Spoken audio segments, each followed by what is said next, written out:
दर्शकों नमस्कार। अभी हम मौजूद हैं सतलोक आश्रम श्री धनाना धाम में। दर्शकों, संत रामपाल जी महाराज जी के सामाजिक कार्यों से प्रभावित होकर के पूरे हरियाणा के अलग अलग गाँव की ग्राम पंचायतें लगातार संत रामपाल जी महाराज जी के दर्शनार्थ यहाँ पर आ रही है। और आज हमारे साथ जिला हिसार के 8 गाँव की ग्राम पंचायत यहाँ पर आई है। आइए उनसे खास बातचीत करेंगे कि आज संत रामपाल जी महाराज से मिलकर के उनको कैसा लग रहा है। जी नमस्कार जी। नमस्कार जी। सबसे पहले तो आप अपना परिचय दीजिए। मैं वेदपुरा प्रधान आर्यावर्त गौ संस्थान गुराना। आज सतलोक आश्रम धनाना धाम में कैसे आना हुआ सर? आश्रम में इसलिए आना पड़ा, हमने एक अर्जी लगाई थी। गौशाला में शेड की कमी थी और गुरुजी ने एक झटके में शेड दे दिया। शेड बन के तैयार हो गया, गौशाला को समर्पित कर दिया और गुरुजी का धन्यवाद करने के लिए आज हम आश्रम में हैं। आपका कार्य जो था पूरा कंप्लीट हो गया? बिल्कुल कंप्लीट हो गया।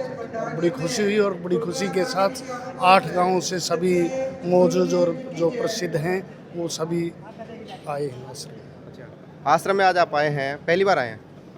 नहीं, दूसरी बार। आए। हाँ, पहली बार प्रार्थना लगाई थी और दूसरी बार धन्यवाद करने के लिए आए।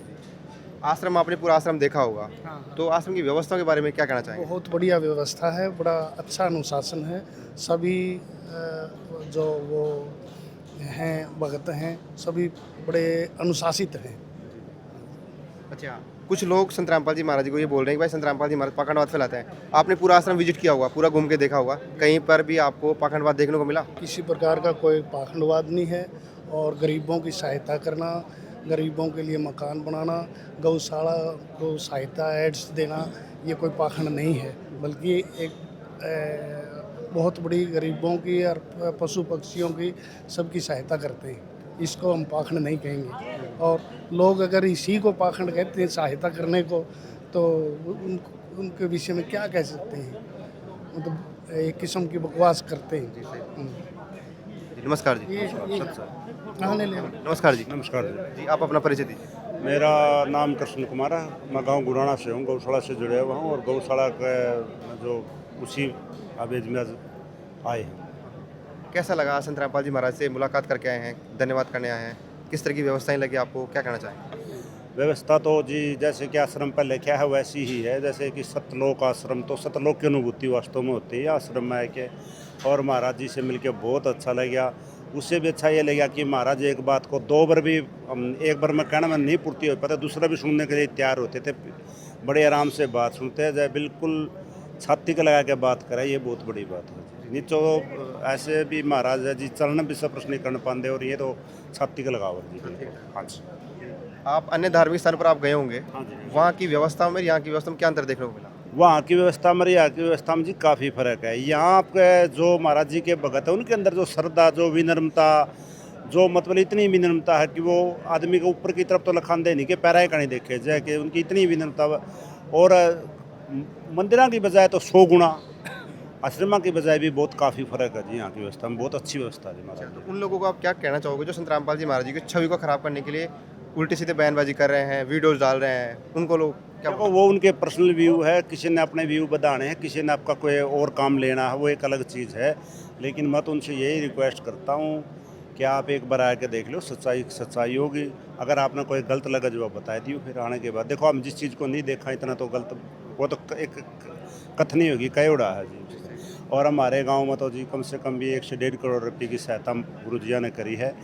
बैरक खुद गौशाला पैसे लगा के बैरक बनाने लग रही है, वो बैरक नहीं बनी हमारे पास अब तक, जबकि हमने पैसे दे रखे हैं। लेकिन महाराज ने उससे पीछे काम छेड़ के और पूरी बैरक कर दिया। हम उसी के लिए महाराज जी का धन्यवाद करने आए थे।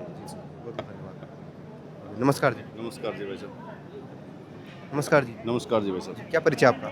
मेरा परिचय है भाई साहब, सर्व जातीय नौगामा बुरा खाप पूर्व प्रधान कुलदीप गिराई। आज कैसे आना हुआ सतलोक आश्रम में?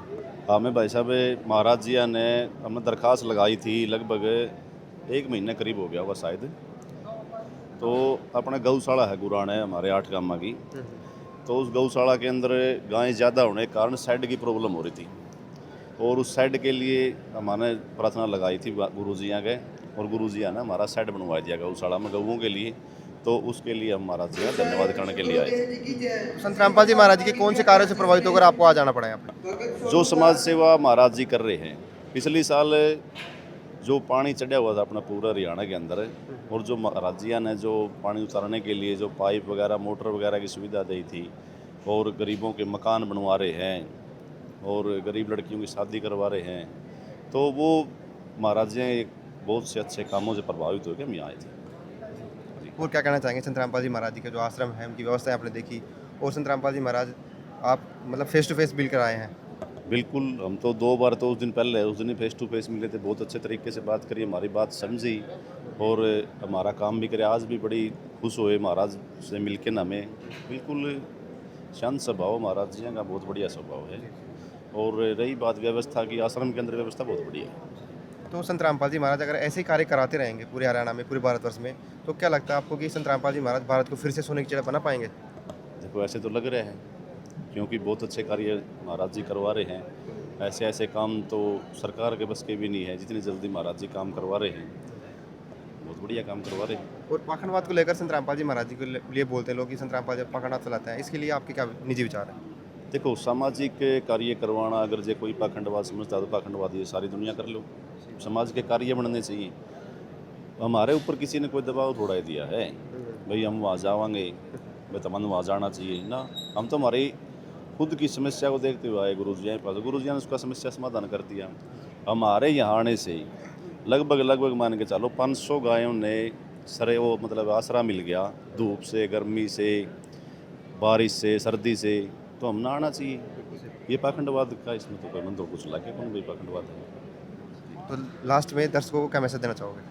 भाई दर्शकों को ये मैसेज देना चाहेंगे, जो भी आदमी समाज की हित के कार्य कर रहे हैं वो बहुत बढ़िया इंसान है, भगवान का रूप है वो। और गलत प्रचार किसी ने नहीं करना चाहिए। हो सकता है कोई, सबके विचार अलग अलग हो सकते हैं, लेकिन किसी के बारे में कुछ गलत कहना वो अच्छा नहीं होता।